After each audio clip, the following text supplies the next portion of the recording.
Good morning, my dear students of 6th class. This is Vanisha, your teacher of English from Kalpana Chawla Vidyapeeth. We have already started chapter number 11 of Reader, that is Peter of Harlem. We have already read 2 pages. Today we will read page number 3. बेटा यहाँ तक आपको पढ़ाया गया था कि Peter ने अपने टाउन को फ्लड से बचाने के लिए क्या किया था। उसने अपनी फिंगर उस होल में डाल दी थी और वो सोच रहा था कि अगर वो इस होल से अपनी फिंगर निकालेगा तो क्या होगा। Okay, let us start. Oh, it was a clear as daylight what to do. वो सोच रहा था कि दिन की रोशनी की तरह बिल्कुल साफ है कि क्या करना है। He would not take it out until someone should come to relieve him. वो तब तक अपनी फिंगर वहाँ से नहीं निकालेगा जब तक कि कोई उसको रिलीव करने ना आए, मतलब उसको कोई हेल्प करने ना आए। Forgetful of what this idea might bring to him if carried out, he chuckled with a boyish delight in this real adventure. कि सारी चीज़ों को वो भूल चुका था। उसके दिमाग में बस यही था कि मुझे ये जो एडवेंचर है, रियल एडवेंचर है, बॉयज़ बचपने का जो रियल एडवेंचर है, मुझे बस यही करना है। मुझे अपनी सिटी को फ्लड से बचाना है। हाँ, ही सेड टू हिमसेल्फ, वो अपने आप से बात करता है। The water can not come down now, कि अब पानी नहीं आ सकता है। Haarlem shall not be drowned while I am here to keep the flood back. वो कह रहा था कि पानी अब यहाँ पे नहीं आ सकता है क्योंकि हार्लेम जो उसकी सिटी का नेम था वो अब नहीं डूबेगी जब तक कि मैं यहाँ पे उसको बचाने के लिए हूँ, जब तक कि मैं फ्लड को वापस करने के लिए हूँ। मतलब यहाँ पे बाढ़ अब नहीं आ सकती है। For a while excitement kept him warm and fearless. उस टाइम थोड़ी देर की एक्साइटमेंट के लिए वो काफ़ी बिना डरा हुआ महसूस कर रहा था, फियरलेस महसूस कर रहा था, कि उसे किसी का भी डर नहीं था उस टाइम पे। बट अचानक से क्या होता है, then the chill darkness of the night surrounded him. लेकिन अब रात ज़्यादा होती जा रही थी। अब रात ज़्यादा होती है तो ठंड भी बढ़ती जाती है। तो जैसे जैसे रात हो रही थी वैसे वैसे ठंड और अंधेरा बढ़ता जा रहा था। All sorts of strange noises fell upon his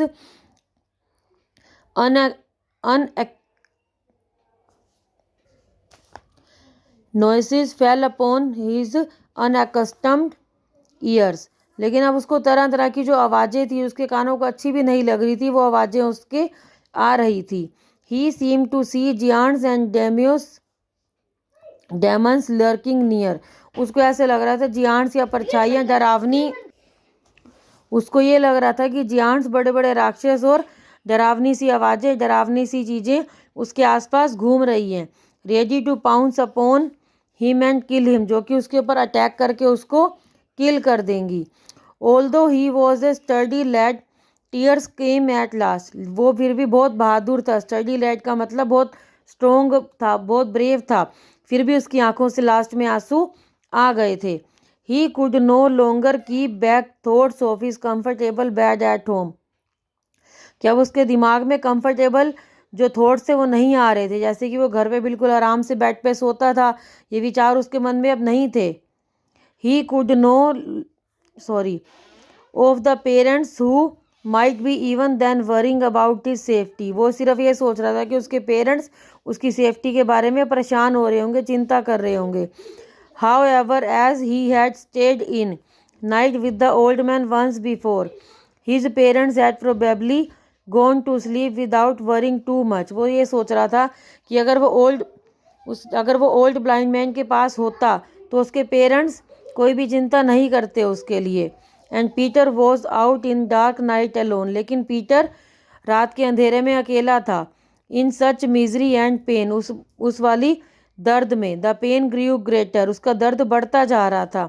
the misery harder to bear every moment now, अब जो उसका दर्द था हर मोमेंट में बहुत ज़्यादा बढ़ रही थी। And still Peter kept his finger in that dangerous hole, फिर भी पीटर ने अपनी फिंगर को उस होल में डाल रखा था। He tried to whistle hoping to attract the attention of a passing traveller, but his teeth chattered so much that he gave it up. वो कोशिश कर रहा था कि वो सीटी बजाए, विसल करे रात को, इस आशा में कि कोई गुजरता हुआ उसकी आवाज़ सुने और उसकी हेल्प करे, लेकिन उसके दांत बिल्कुल कँपा रहे थे रात को ठंड की वजह से।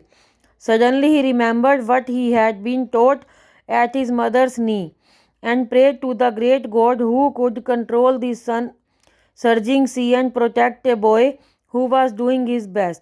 अचानक से उसको याद आता है कि किस तरह से अपनी मदर के घुटनों में बैठ के वो गॉड से प्रेयर करता था, और अभी वो प्रेयर कर रहा था कि किस तरह से भगवान उस जो सी है, जो बाउंडलेस सी है, उसको कंट्रोल करे और उस बच्चे की भी रक्षा करे जो कि अपना बेस्ट कर रहा था, मतलब अपने टाउन को बचाने की कोशिश कर रहा था।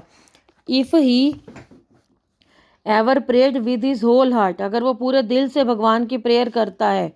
ही prayed so that night in the darkness, वो रात के अंधेरे में भी भगवान से प्रेयर कर सकता था, पूरे दिल से वो कर रहा था। When his prayer was said he somehow felt braver, stronger and older than before, जब वो प्रेयर कर रहा था तो उसको काफ़ी अच्छा महसूस हो रहा था, वो ब्रेव महसूस कर रहा था, स्ट्रोंगर महसूस कर रहा था पहले के मुकाबले में।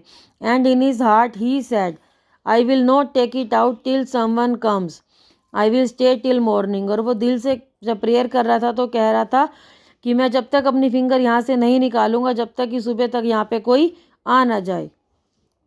Longer and longer grew the hours, the minutes, the seconds, and yet he never moves, कि जैसे जैसे टाइम बीतता जा रहा था, घंटे बीत रहे थे, मिनट बीत रहे थे, सेकंड बीत रहे थे, लेकिन वो वहाँ से बिल्कुल भी नहीं हिला था।